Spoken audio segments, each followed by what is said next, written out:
Hello guys, how are you? Hope all of you are fine. So today we are going to start with our next topic, right? And the name of the topic is network in communication.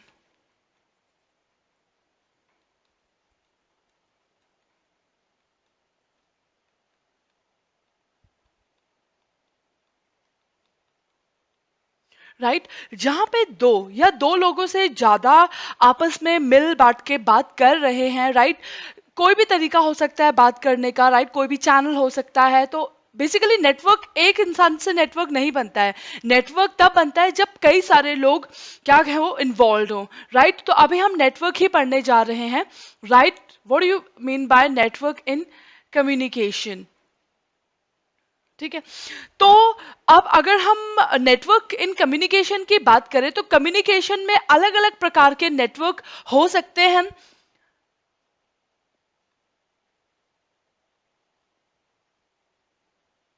Right? आप इसमें कर लीजिए 1 2 3 4 5, 3 4 and 5। ठीक है। So now we'll start writing.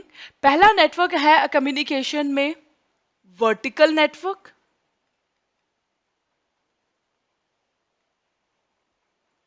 Right? अगला network होता है आपका सर्किट नेटवर्क।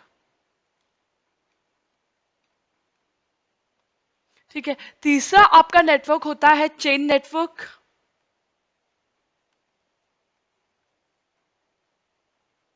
ठीक है। एंड फोर्थ आपका है wheel and spoke network.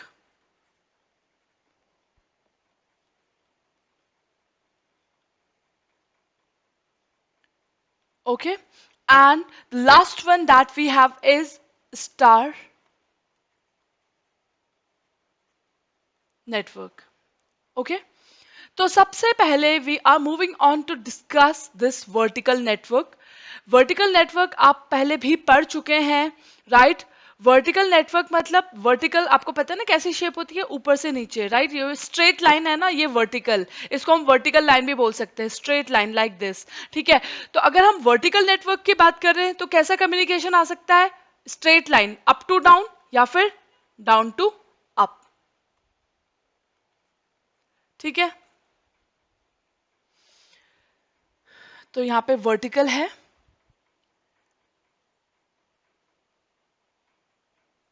A communicate कर रहा है अपने जूनियर से, बी से, कुछ बात इंस्ट्रक्शन दी, फिर बी ने उसका क्या दिया, रिप्लाई दिया। ठीक है। तो कम्युनिकेशन तभी कंप्लीट होता है जब एक तरफ से मैसेज आए और दूसरी तरफ से उसका रिप्लाई सेंड हो, राइट? तो इस प्रकार का जो कम्युनिकेशन है that is done in this vertical way. Vertical way मतलब ऊपर से नीचे या नीचे से ऊपर। और जाहिर सी बात है नीचे से ऊपर या ऊपर से नीचे जो कम्युनिकेशन है वो किसके बीच में हो सकता है? Between superior and junior, right? Between superior and subordinate. Senior और जूनियर के बीच में जो कम्युनिकेशन हो रहा है वो वर्टिकल हो रहा है, ऊपर से नीचे, राइट? तो उस कम्युनिकेशन को हम बोलेंगे आपका वर्टिकल कम्युनिकेशन, या फिर हम उसको वर्टिकल नेटवर्क भी बोल सकते हैं, right? Now coming on to this next network that is a circuit network. Circuit network हमारा कुछ इस टाइप से बनता है। ये ए है, सॉरी अब हम नाम चेंज कर लेते हैं।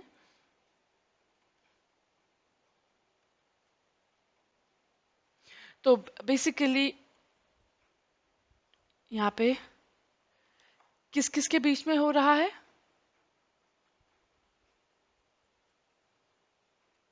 Superior and subordinate. सबॉर्डिनेट का मतलब होता है जूनियर। ओके। अब हम आते हैं सर्किट नेटवर्क में। तो सर्किट नेटवर्क कुछ ऐसा दिखेगा। एक्स है और वाई है। एक्स ने कोई चीज कम्युनिकेट करी वाई को और वाई ने उसका क्या दिया, रिवर्ट किया, राइट? उसका जवाब दिया, फीडबैक दिया, राइट? तो यहाँ पे आप एक चीज नोटिस कीजिए, एक्स और वाई जो है ये ऊपर नीचे की हायरार्की में नहीं है, ये जूनियर और सीनियर नहीं है, ये दोनों एक लेवल के हैं, राइट? तो यहाँ पे भी आपका कम्युनिकेशन देखो, कम्युनिकेशन का मतलब ही क्या होता है कि एक जगह से मैसेज जाता है और दूसरी तरफ से उसका रिप्लाई आता है, तभी हम बोलेंगे कि कम्युनिकेशन हैज हैपन, राइट। तो हमने क्या देखा यहाँ पे, ये basically circuit, how is this vertical network different from this circuit network, right. Vertical network में जूनियर सीनियर का होता है, सर्किट नेटवर्क में communication happens between person at same level, ठीक है।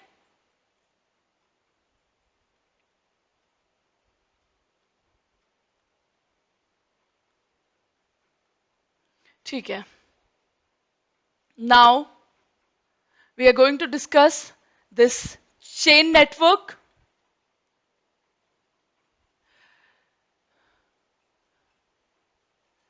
जैसे ये बॉस है आपके कंपनी का, ये बॉस है, बॉस ने कोई चीज इन्फॉर्म करनी है तो बॉस डायरेक्टली वर्कर्स को आके नहीं बताएगा, बॉस अपने से जो इमीडिएट जूनियर होगा ऑफिसर उसको बताएगा। तो बॉस ने बी और सी को बता दिया, फिर इस बी ने फर्दर बताया अपने से जूनियर को, डी को, इस सी ने अपने से फर्दर बताया ई को, ठीक है। अब फर्दर डी बताएगा एफ को, फर्दर ई बताएगा जी को, राइट। तो यहां पे इस टाइप से कम्युनिकेशन होता है। दिक्कत यह है कि कोई चीज अगर एफ और जी तक पहुंचानी है तो वो डायरेक्टली ए नहीं बताता है, it passes right through different stages, firstly the information will pass on to B C, then on to D E and then on to F G. तो कम्युनिकेशन जो चेन है it becomes too long, too lengthy, right. तो उससे message transmit होने में क्या हो रहा है, डिले हो रहा है, राइट। तो this was your what chain network. उसके बाद है आपका wheel and spoke network. Wheel and spoke network हमारा कुछ इस टाइप से दिखेगा।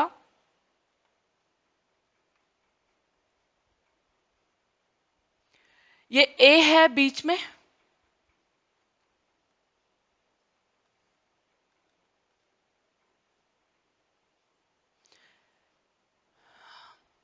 राइट, ये ए है, ये सेंट्रल अथॉरिटी है, ये बी से कम्युनिकेट कर रहा है और बी वापस इसको क्या कर रहा है, रिप्लाई दे रहा है। ए कम्युनिकेट कर रहा है सी से और सी वापस उसका क्या दे रहा है, रिप्लाई। ए कम्युनिकेट कर रहा है डी से, डी वापस उसका क्या दे रहा है, रिप्लाई दे रहा है। तो ये व्हील एंड स्पोक नेटवर्क है, सेंट्रल अथॉरिटी बीच में बैठी है, वो किसी से भी कम्युनिकेट कर सकता है, राइट। और इस सी को भी किसी और के पास जाने की जरूरत नहीं है, वो डायरेक्टली सेंट्रल अथॉरिटी को रिपोर्ट कर सकता है, राइट। तो डायरेक्ट हमारा कम्युनिकेशन होता है। पर ऐसा ना बड़ी बड़ी ऑर्गेनाइजेशन में पॉसिबल नहीं है। अब रिलायंस स्टोर लगा लो, हमारे शहर में जो रिलायंस स्टोर है, राइट, क्या वर्कर अंबानी के पास जाएंगे कोई भी प्रॉब्लम लेके, नहीं, राइट। बड़ी बड़ी कंपनी में तो कितने सारे मैनेजर्स होते हैं, राइट। तो जो ये व्हील एंड स्पोक नेटवर्क है ये सिर्फ कहाँ पॉसिबल है, जो ऑर्गेनाइजेशन छोटी है, जहां पे एक मैनेजर है और 3-4 वर्कर है। तो एक मैनेजर है तो सब वर्कर ने डी बी और सी, जो ये तीनों वर्कर है, डायरेक्टली ये अपने मैनेजर से कम्युनिकेट कोऑर्डिनेट कर सकते हैं। But in case of large organisation, ए सब तो ए को अप्रोच नहीं कर सकते ना, वो किस किस की बात सुनेगा, किस किस को इंस्ट्रक्शन देगा, राइट। तो लार्ज ऑर्गेनाइजेशन में दिस इज नॉट पॉसिबल, ठीक है। नीचे लिख लेते हैं सर्किट नेटवर्क, चेन नेटवर्क का हमने क्या देखा था, to lengthy,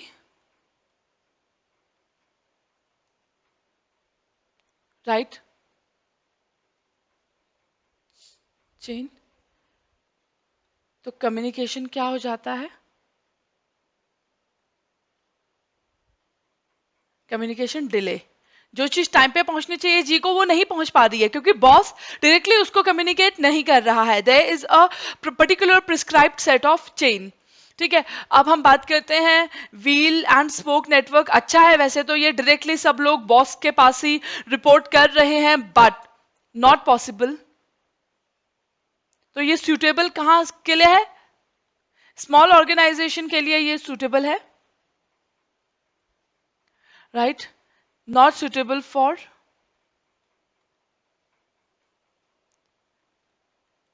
big organization.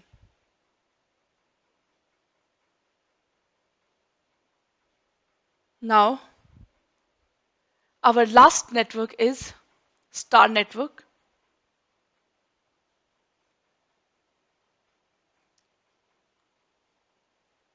Star network मतलब कुछ स्टार टाइप की शेप है,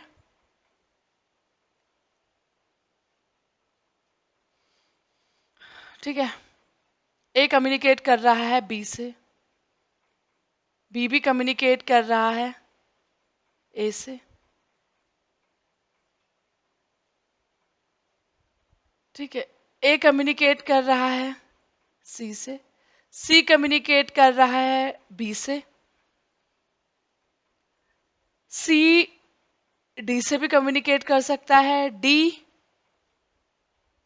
ई से भी कम्युनिकेट कर सकता है, डी ए से भी कम्युनिकेट कर सकता है, राइट? तो यहां पे हमने देखा कोई भी किसी से कम्युनिकेट कर सकता है, right?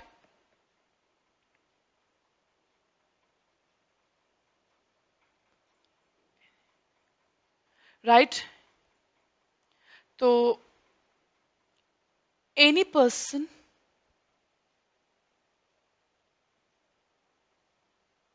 Can communicate with anyone. ऐसा कहां पे इस टाइप का कम्युनिकेशन ठीक रहेगा? जहां पे कोई प्रोजेक्ट में काम चल रहा हो तो दूसरे डिपार्टमेंट के बॉस ने किसी अगले डिपार्टमेंट के जूनियर से बात करनी है तो उसको सोचना नहीं पड़ेगा। स्टार नेटवर्क की ये फायदे खासियत है, राइट? तो सुटेबल, इसकी सुटेबिलिटी कहां पे देखी, राइट? खासकर जब प्रोजेक्ट वर्क जो होता है डन बिटवीन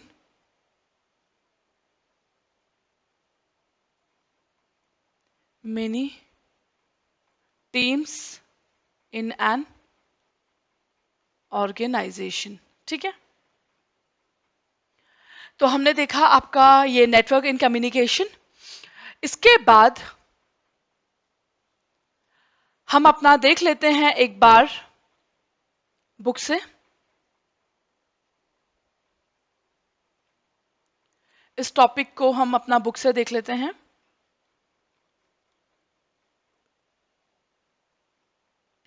ठीक है, network in communication.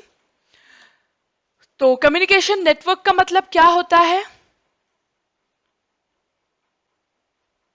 Communication network का मतलब क्या होता है? मेथड, तरीका,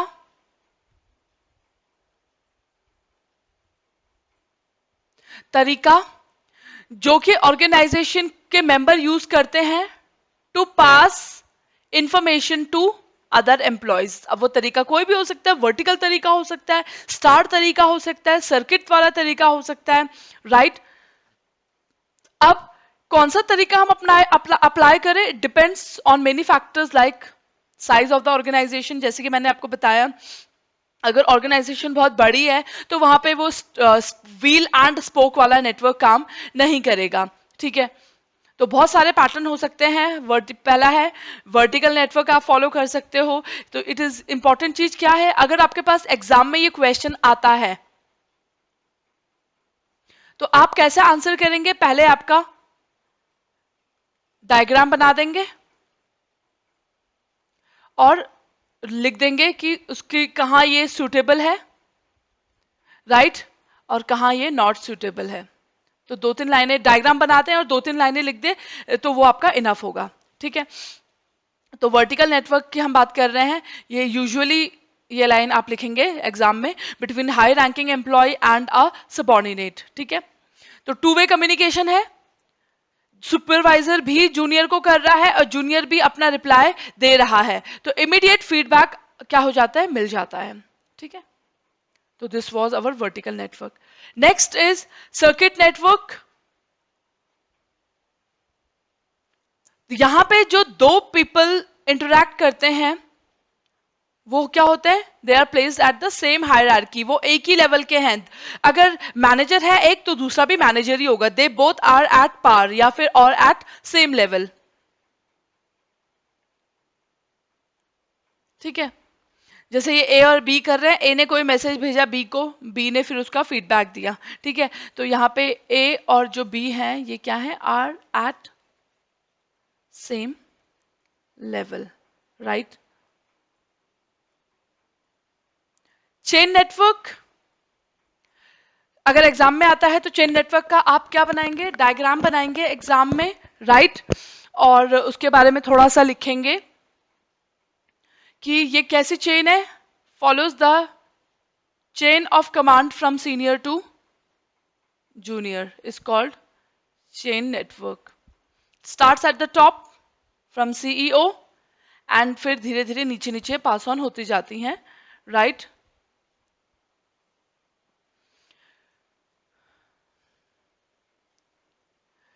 ठीक है, तो ये नेटवर्क के साथ दिक्कत क्या है, टाइम लगता है क्योंकि इतने सारी चेन, इतने सारी जगह से इंफॉर्मेशन पास ऑन होके जानी है, और हो सकता है लास्ट तक जाते जाते मैसेज का पर्पस क्लियर ना रहे। क्योंकि देखो ना कितने सारे लोगों, पहले ए ने ई को बताया, फिर ई ने एफ को बताया, एफ ने जी को बताया, तो हो सकता है बीच में कुछ चीजें हट जाए या कुछ चीज एफ भूल जाए, राइट। तो इस तरीके से इंफॉर्मेशन में डिस्टॉर्शन आ जाता है, राइट। अब है व्हील एंड स्पोक नेटवर्क, ये वहां पॉसिबल है जहां पे सिंगल कंट्रोलिंग अथॉरिटी है जो सबको इंस्ट्रक्शन देती है, सबको ऑर्डर्स देती है। ठीक है, सारे एम्प्लॉयज को एक जगह से इंस्ट्रक्शन मिल रहे हैं, किससे मिल रहे हैं, ए से, और सब लोग रिपोर्ट बैक भी उसी को ही करेंगे। ये कहाँ गुड रहेगा फॉर स्मॉल बिजनेस और कंपनी, बट इन अप्रोप्रिएट रहेगा इन लार्ज ऑर्गेनाइजेशन। अब रिलायंस ग्रुप है, इतनी बड़ी ऑर्गेनाइजेशन है, तो सब थोड़े ना मुकेश अंबानी को रिपोर्ट करेंगे। ठीक है,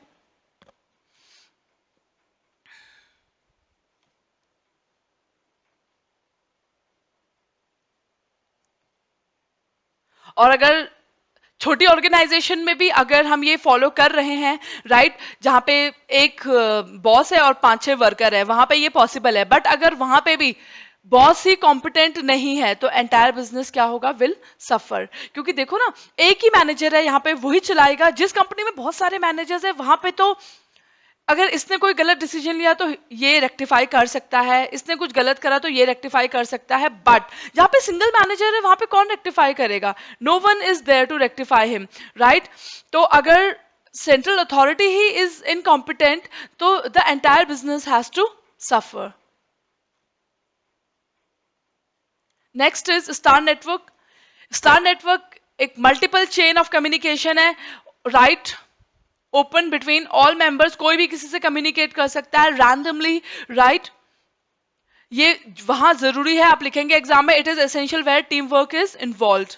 ठीक है, आप फ्रीली मेंबर्स क्या कर सकते हैं, एक्सचेंज इंफॉर्मेशन कर सकते हैं with each other freely, without any hindrance और हेजिटेशन। इस टाइप का डायग्राम आप बनाएंगे एग्जाम में। तो कौन सा नेटवर्क चूज करें, कोई ऐसा हार्ड एंड फास्ट नहीं है, कोई भी नेटवर्क आप चूज करेंगे, पर ये देख लेंगे कि मेरी ऑर्गेनाइजेशन के लिए कौन सा नेटवर्क ज्यादा बेहतर है। अगर छोटी ऑर्गेनाइजेशन है तो व्हील एंड स्पोक चलेगा, राइट। और अगर कोई काम बहुत ही अर्जेंट है तो डायरेक्टली सुपीरियर किससे कम्युनिकेट कर लेगा, सबॉर्डिनेट से, तो वहां पे कौन सा कम्युनिकेशन फॉलो करना पड़ेगा, वर्टिकल, राइट। और अगर कोई टीम वर्क कर रहे हैं जहां पे किसी भी से भी कम्युनिकेशन करना पड़ सकता है तो वहां पे स्टार नेटवर्क पे हम रिलाय करेंगे। ठीक है, तो वो डिपेंड करता है आप कौन सा चूज करने चाहते हैं, as per the situation, as per the work involve, right. तो that you have to decide कि कौन सा कम्युनिकेशन नेटवर्क मैं क्या करूं, फॉलो करूं। Now coming on to the next topic, we have the characteristics of effective communication। ठीक, okay. तो लिखिए, नेक्स्ट पेज से we are going to start. ठीक है, चलो। Characteristics of effective communication.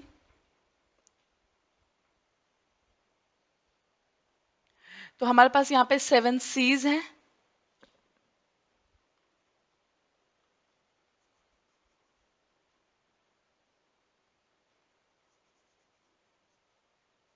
Okay, we have 7 C's here. So let's discuss them one by one.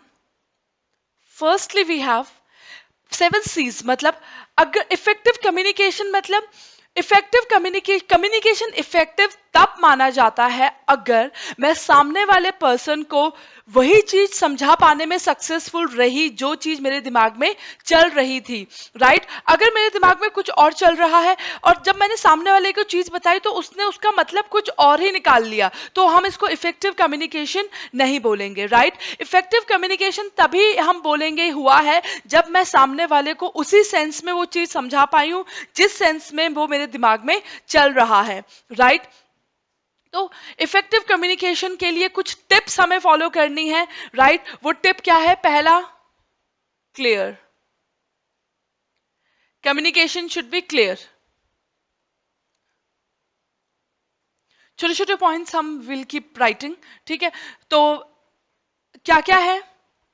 एक तो you will use simple sentences, right. बहुत ही टेक्निकल नहीं करेंगे, सिंपल सेंटेंसेस यूज करेंगे, तभी जाके सामने वाले को आपका मैसेज अच्छे से समझ आएगा। We will keep our sentences short. बहुत लंबा सेंटेंस आप किसी के सामने बोलते हो तो वो मुश्किल होता है समझना, तो we have to keep our sentence short, ठीक है। बुलेट पॉइंट्स में समझा सके तो ज्यादा बेटर है। देखो ना, मुझे किसी को कोई लेटर लिखना है, मैं पूरा पैराग्राफ लिख दूं, राइट, पूरा पैराग्राफ मैंने लिख दिया तो वो ज्यादा बेटर नहीं साउंड करेगा, ठीक है।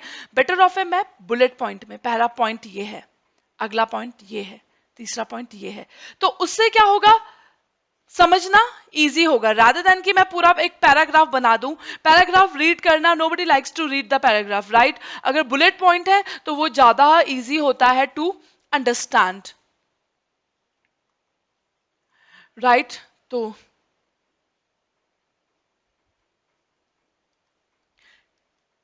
Bullet points, okay. और पर्पस शुड बी क्लियर।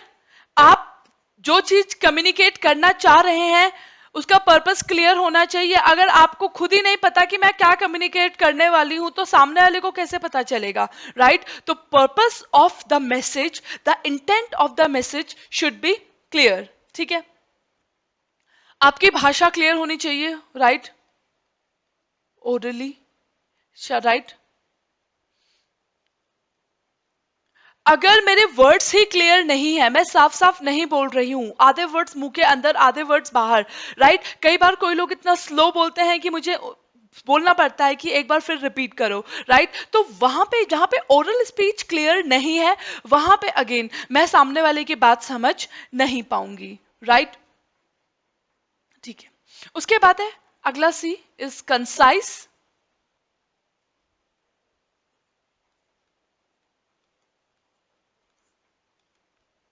ठीक है। कंसाइज का मतलब होता है शॉर्ट। शॉर्ट, जितना शॉर्ट रखें उतना ज्यादा इजी है, राइट, क्योंकि nobody has the time to read lengthy messages, right. तो you have to keep your sentences short, you have to keep your message short ताकि सब लोग उसको इजीली पढ़ सकें, राइट। तो शॉर्ट, या फिर हम उसको ब्रेविटी भी बोल सकते हैं, ब्रेविटी। कोई भी चीज समझानी है तो शॉर्टली समझा दो, फटाफट, राइट। ब्रेविटी हम बोलते हैं इन शॉर्ट, ठीक है। बार बार चीजें रिपीट ना, एक ही चीजें बार बार रिपीट होंगे, अगेन दैट बिकम मोनोटोनस, सामने वाला बंदा उस चीज पे इंटरेस्ट लेना खत्म करेगा, राइट। तो you don't have to repeat the words. अगर मुझे सैड वर्ड बार बार रिपीट करना है अपनी स्पीच पे, तो कहीं जगह मैं सैड यूज कर दूं, कहीं जगह ग्रीफ, कहीं जगह रिमोर्स, राइट। इस टाइप के मैं सैड के कोई भी सिनोनिम्स यूज कर सकती हूँ, राइट। और अगर आप कुछ एक लाइन बार बार रिपीट करेंगे तो उससे आपका मैसेज अननेसेसरी लेंथी होता जाएगा, राइट। तो you have to keep your sentences short. There should be brevity in your speech. Brevity मतलब शॉर्ट, ठीक है। अगला C that we are going to discuss is concrete. Concrete, नाम से पता चल रहा है concrete is used for cement, right. तो कंक्रीट का मतलब होता है, अगर आप कुछ इंफॉर्मेशन कम्युनिकेट कर रहे हैं, अपना कोई मैसेज सामने वाले को पास ऑन कर रहे हैं, यू आर कम्युनिकेटिंग समथिंग, तो ऐसा नहीं कि बेसलेस सी चीज जिसका कोई तर्क ही नहीं है, राइट, कोई लॉजिक ही नहीं है, वो चीज सामने वाले को कन्वे कर रहे हैं, राइट। जो भी चीज आप कन्वे कर रहे हो, खासकर बिजनेस में, that should be supported bye evidence. कुछ सबूत होने चाहिए कि हाँ, जो चीज आप बोल रहे हो वो वाकई में एग्जिस्ट करती है, ठीक है। तो आपके जो, इसके लिए हम पॉइंट लिख देते हैं, इसका क्या मतलब होगा, जो आपकी जो इंफॉर्मेशन है, राइट, जो आपकी इंफॉर्मेशन है, ये क्या होनी चाहिए, should be supported bye evidence. अगर आप जूनियर है, आपको अपने मैनेजर को कोई चीज रिपोर्ट करनी है, आपको बताना है कि ग्रीन टी के सेल्स के बारे में क्या चल रहा है, आप उसको बताना चाह रहे हैं कि सेल डाउन चल रही है, तो आप एक्स्ट्रा न्यूज़पेपर वगैरह की क्लिपिंग भी दिखा सकते हो कि देखिए सर, न्यूज़पेपर में भी ये चीज आई है कि लोगों ने ग्रीन टी का कंजम्पशन कम कर दिया है, right. Now they are switching over to some home remedies and all, ठीक है। तो आप इसका मतलब आपने प्रूफ भी दिखा दिया है ना कि जो चीज आप बोल रहे हो उसके पीछे एक वाकई में वैलिड लॉजिक है। तो your information should be supported bye evidence, right. कोई एविडेंस होना जरूरी है, या फिर डेटा एंड फिगर्स आपके पास होनी चाहिए, ताकि जो चीज आप बोल रहे हो उसे आप प्रूफ कर पाओ, ठीक है। तो हम सिंपल शब्द में बोल सकते हैं, information should not be abstract. Abstract मतलब कोई भी चीज ऐसे रैंडमली कुछ भी बोल रहे हो, जैसे व्हाट्सएप पे मैसेजेस आते हैं, आज रात को दो चांद दिखेंगे, राइट। तो कोई लॉजिक नहीं है, राइट।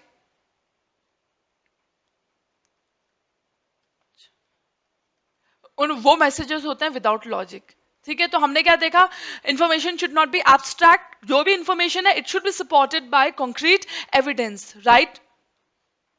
उसके बाद अगला C that we have is coherent.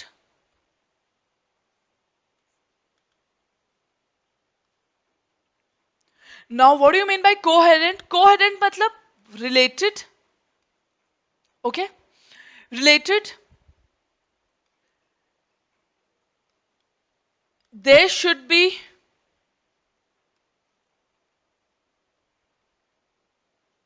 some connection, there should be some connection, या फिर हम बोल सकते हैं आपका जो इंफॉर्मेशन है, अगर आप इफेक्टिवली कम्युनिकेट करना चाहते हो तो आपकी इंफॉर्मेशन ऑर्गेनाइज्ड होनी चाहिए या स्ट्रक्चर्ड।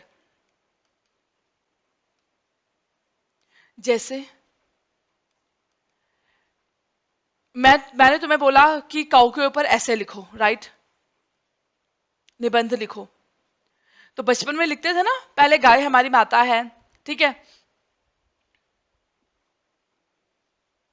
ठीक है। पहले तुमने उसके फिजिकल अपीयरेंस के बारे में बताना है कि गाय कैसे दिखती है, उसकी चार टांग होती है, राइट, और उसकी एक पूंछ होती है, राइट। तो पहले फिजिकल, उसके बाद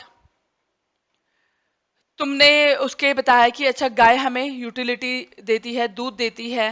फिर तुम्हें याद आया, अरे गाय की तो दो आंख भी होती है, तुमने फिर से बता दिया फिजिकल। तो ये तुम्हारा मैसेज क्या हो गया, बार बार फिजिकल आ रहा है, तो ये आपका मैसेज क्या हो गया, अनऑर्गेनाइज्ड। तो ऑर्गेनाइज कैसे करें, अगर काऊ के बारे में लिख रहे हैं तो पहले उसकी फिजिकल कैरेक्टरिस्टिक्स के बारे में बताएं, और फिर यूटिलिटी के बारे में बताएं, ठीक है। और फिर ये बताएं कि हमारे धर्म में भी, राइट, रिलीजियस सिग्निफिकेंस है काऊ का, हम उसको माता मानते हैं, ठीक है। अब यहाँ पे आपने क्या करा, पहले बताया फिजिकल अपीयरेंस की गाय ऐसे ऐसे दिखती है, राइट, 4 टांग होती हैं, थन होते हैं। उसके बाद आपने बताया अरे गाय हमें दूध भी देती है, फिर याद आया अरे 2 आंख भी होती है, फिर लिख दिया नीचे 2 आंख होती है। तो ये कितना अनऑर्गेनाइज लग रहा है, राइट, तो अनस्ट्रक्चर्ड लग रहा है। तो एक प्रॉपर पहले एक रफ में लिखें कि अच्छा पहले मैं फिजिक के बारे में बताऊंगा ये चीजें, उसके बाद यूटिलिटी के बारे में बताऊंगा, राइट। तो आपको पता चल गया पहले ये और फिर ये, ठीक है। तो उससे आपका मैसेज एक प्रॉपरली क्या हो गया है, ऑर्गेनाइज्ड हो गया है, राइट। तो इसीलिए there should be coherence, coherent मतलब your speech should be related, ठीक है, there should be some connection between your words, between your speech, okay. उसके बाद है आपका कर्टियस।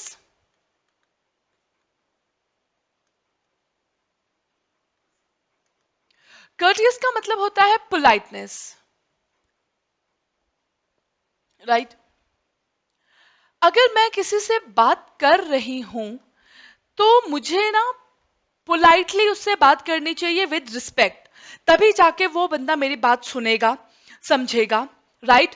अगर मैं सामने वाले की रिस्पेक्ट नहीं कर रही हूँ, राइट, मैं उससे पोलाइटली बात नहीं कर रही हूँ, तेज आवाज में बात कर रही हूँ, I am not respecting him, right, तो वो ना फिर मेरी बात पे ध्यान नहीं देगा, वो सोचेगा कि बस कब बात निपटे, राइट। तो कम्युनिकेशन क्या रह गया, इनकम्प्लीट रह गया। तो वही है, अगर मैं चाहती हूँ कि सामने वाला मेरी बात सुने, मतलब अगर मैं चाहती हूँ कि मेरा कम्युनिकेशन इफेक्टिव हो, तो I should be polite enough, right, तभी जाके कम्युनिकेशन क्या माना जाएगा, इफेक्टिव माना जाएगा। तो उसके बाद है हमारा नेक्स्ट पॉइंट,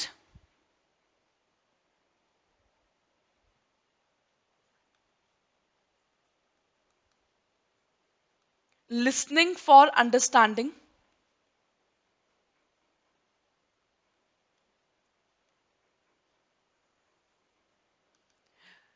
इसका क्या मतलब हुआ, लिसनिंग फॉर अंडरस्टैंडिंग, जब आप सामने वाले की कोई बात सुन रहे हो तो सिर्फ कान से एक कान से सुनना नहीं है, मुझे दिमाग भी अप्लाई करना है।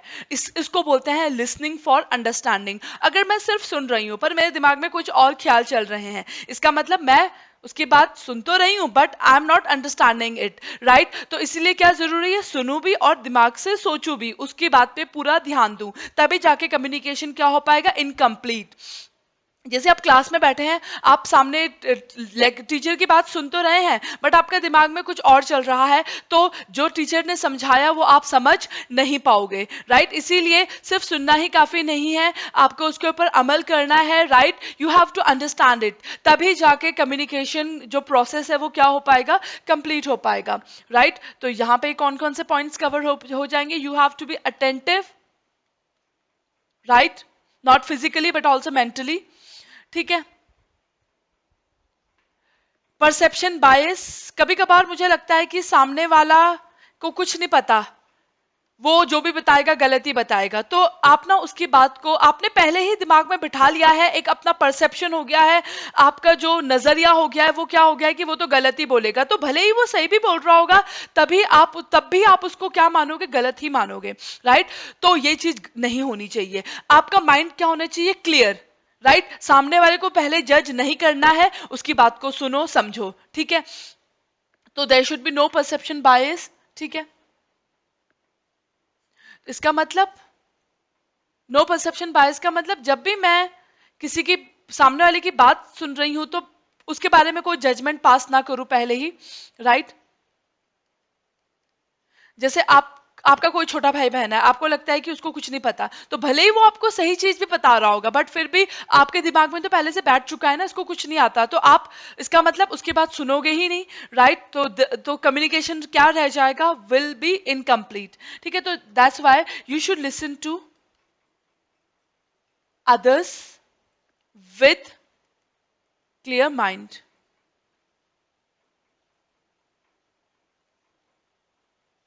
with clear mind, ठीक है। परसेप्शन का मतलब मैंने आपको बताया है, नजरिया,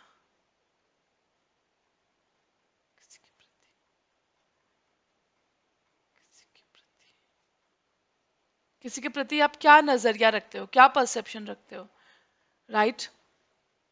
इसीलिए किसी को जज नहीं करना है, right?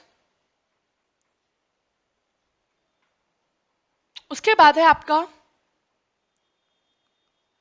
Seventh point, seventh tip, एक इफेक्टिव कम्युनिकेशन के लिए सेवेंथ टिप। ये सिर्फ पढ़ने के लिए नहीं है, you have to apply, you have to follow these tips in your real life. ठीक है, तो अगला टिप आपके पास है, that is emotional awareness, emotional awareness and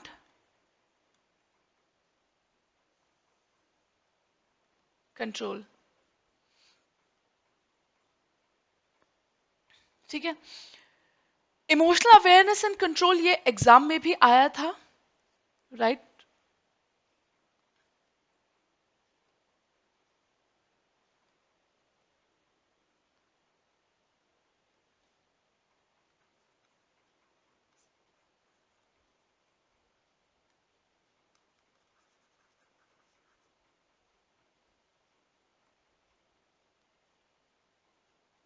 ठीक है, इमोशनल अवेयरनेस एंड कंट्रोल का मतलब आ, होता है आपका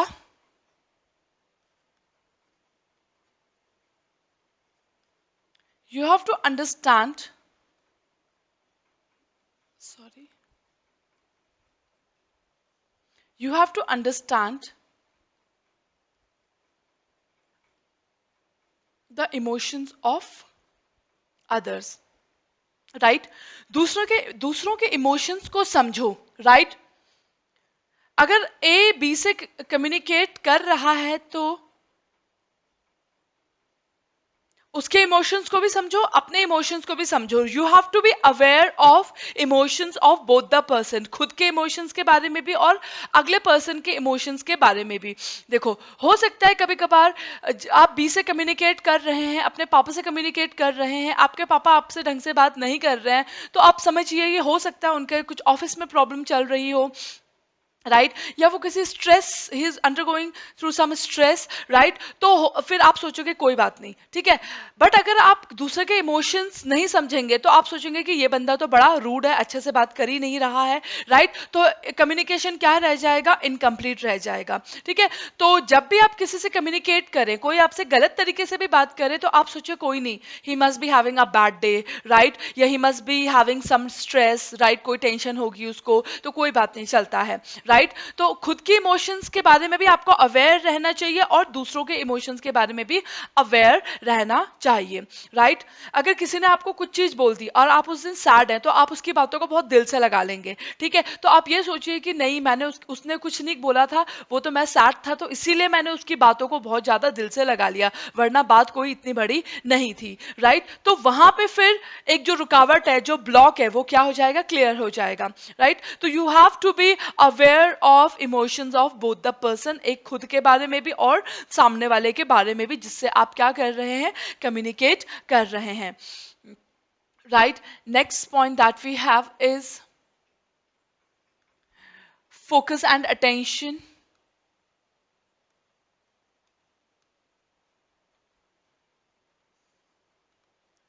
फोकस एंड अटेंशन का मतलब जब भी आप कम्युनिकेट करें दूसरों के साथ, तो ध्यान से एक एक बात सुने ताकि कोई इंपॉर्टेंट पॉइंट मिस ना हो जाए, right? So as not to point, so as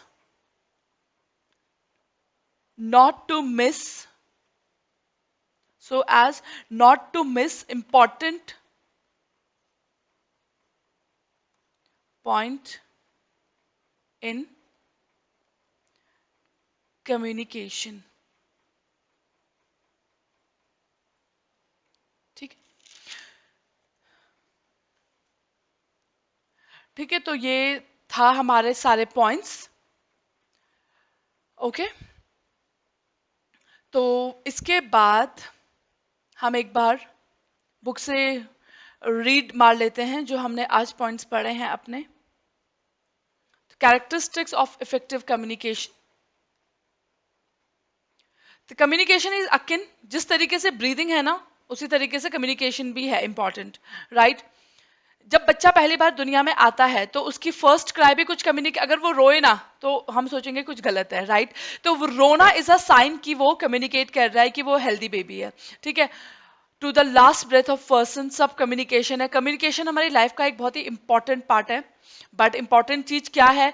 we should master the art of good communication, right? कि अच्छे से कम्युनिकेट कैसे किया जाए, उस चीज पे आपको वर्क करना पड़ेगा, ठीक है?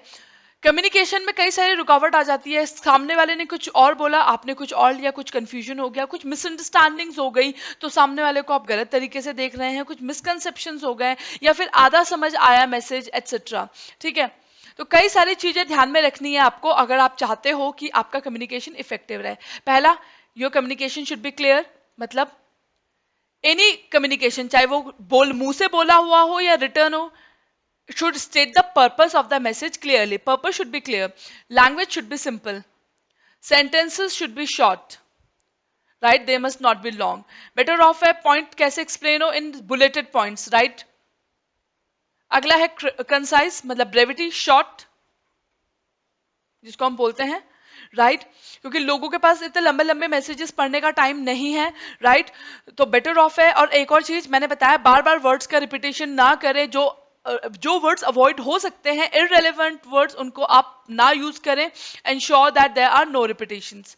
कॉन्क्रीट, जो भी आप बोल रहे हैं उसके वो प्रॉपर सबूत के साथ बोल रहे हैं, based on facts and figures, right? कोई अपने मन से नहीं बोल रहे हैं, राइट?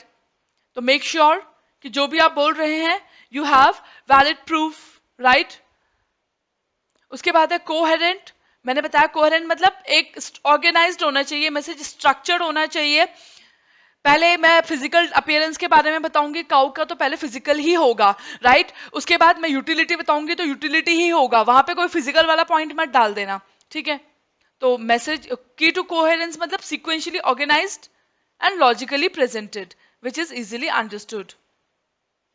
एक फ्लो होना चाहिए, कंप्लीट, ठीक है? आपका जो भी चीज आप सामने वाले के साथ कम्युनिकेट करना चाह रहे हैं, मेक श्योर कि ए टू जी सारी इंफॉर्मेशन सामने वाले को, you should convey all facts required by the recipient, मतलब जो आपका लिसनर है, ठीक है?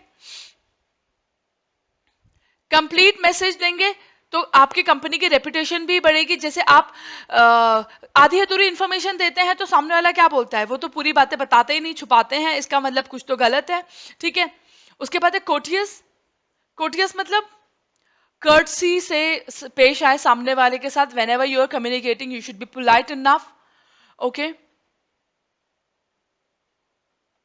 कोई भी नेगेटिव, कोई टॉन्ट ना मारे, नेगेटिव टोन हटाएं अपने, राइट? सही तरीके से बात करें। लिसनिंग फॉर अंडरस्टैंडिंग, वही सामने वाले की बात सुन रहे हैं तो सिर्फ कान से ना सुनिए, अपना ब्रेन अप्लाई करिए, उस चीज को समझिए। तो a good listener does not only listen, सिर्फ लिसन करना ही काफी नहीं है, but you have to observe the non verbal cues. Non verbal cues मतलब कभी कभार कोई चीज बोली नहीं जाती है, बट मैंने बताया ना, बॉडी लैंग्वेज से भी, आप सामने वाले की बॉडी लैंग्वेज से भी कई सारी चीजें क्या कर सकते हैं, समझ सकते हैं, to understand the complete message. तो जो भी इंफॉर्मेशन सामने वाले को कम्युनिकेट की जा रही है, वो सामने वाला बंदा भी सोचे, प्रोसेस करे उसे। प्रोसेस मतलब समझे, सोचे, पूरा इंटेलिजेंट तरीके से दिमाग लगा के, राइट? उस चीज को ग्रास्प करे, तब जाके हम मानेंगे कि communication is complete. Focus and attention, आपके दिमाग में कई सारी चीजें चल रही होती है, मल्टीटास्किंग चल रही होती है, ठीक है?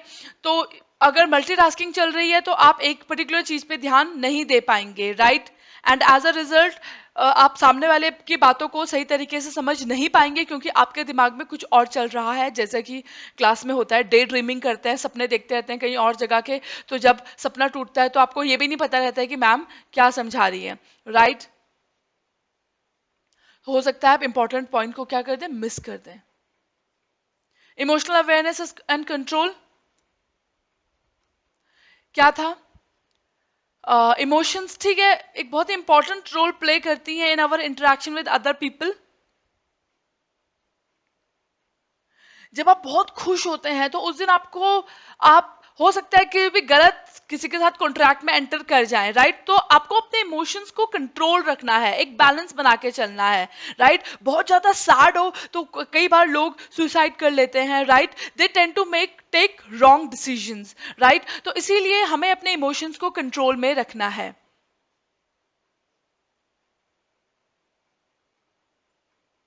अपने खुद के इमोशंस को भी और दूसरों के इमोशंस को भी समझ के चलना है।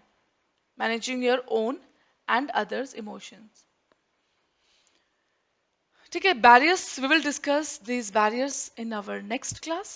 That's all for your today's class. Thank you so much.